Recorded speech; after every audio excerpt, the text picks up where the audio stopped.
ബന്ധുക്കൾ, നാട്ടുകാർ, പരിചയക്കാർ ഇവരിൽ നിന്നെല്ലാം അകന്ന് ഏകാന്തതയിൽ ഒറ്റയ്ക്ക് ജീവിക്കുന്ന ഒരു മനുഷ്യൻ. അയാൾ നേരം പുലരുമ്പോൾ തന്നെ വീട് വിട്ടിറങ്ങും. പിന്നീട് രാത്രി ലാസ്റ്റ് ബസ്സിന് തിരികെ വരും. പൊളിഞ്ഞു വീഴാറായ വീട്ടിൽ ആർക്കും മുഖം കൊടുക്കാതെ അന്തി ഉറങ്ങും. ഇത് തന്നെ വർഷങ്ങളായി തുടരുന്നു. നാട്ടുകാർ ആരും തന്നെ പകൽ വെളിച്ചത്തിൽ ഇയാളെ കാണാറില്ല. അല്ലെങ്കിൽ അയാൾ സ്വയം അതിനുള്ള അവസരം കൊടുക്കാറില്ല.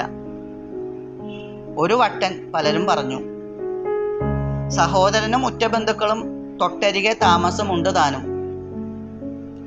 സഹോദരനോട് അവനെക്കുറിച്ച് ചോദിച്ചാൽ അയാളുടെ ഭാവം മാറും. അയാൾക്ക് അവൻ ഏറ്റവും വെറുക്കപ്പെട്ടവനായിരുന്നു.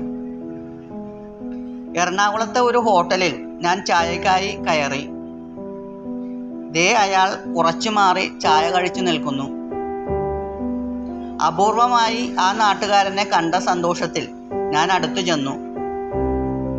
എന്നെ കണ്ടതും പെട്ടെന്ന് മനസ്സില്ലാ മനസ്സോടെ ഒരു ചിരി നൽകി കുടിച്ച ചായ പകുതി വെച്ചിട്ട് കടയിൽ പണം നൽകി എന്നെ കേൾക്കാൻ കൂട്ടാക്കാതെ സ്ഥലം വിട്ടു. എന്തോ പരിചയക്കാരെ ഇയാൾ ഇങ്ങനെ ഒഴിവാക്കുന്നത് എന്തിനാണെന്ന് മനസ്സിലാകുന്നില്ല. നല്ല സുബോധമുള്ള ചെറുപ്പക്കാരൻ. ഈ അടുത്തിടെ അസുഖബാധിതനായി ആരായാലും പരിചരിക്കാനില്ലാതെ ജനറൽ ആശുപത്രിയിൽ അകാലത്തിൽ മരിച്ചു. പിന്നീടുള്ള അന്വേഷണത്തിലാണ് അയാൾക്ക് ഭാര്യയും മക്കളുമൊക്കെ ഉണ്ടായിരുന്നു എന്നതും എല്ലാവരെയും അകറ്റി നിർത്തിയ ജീവിതമായിരുന്നു എന്നതും അറിഞ്ഞത്. എന്തായാലും മരണശേഷം ബന്ധുക്കൾ 7ാം ചരമദിനമൊക്കെ ഗംഭീരമായി നടത്തി.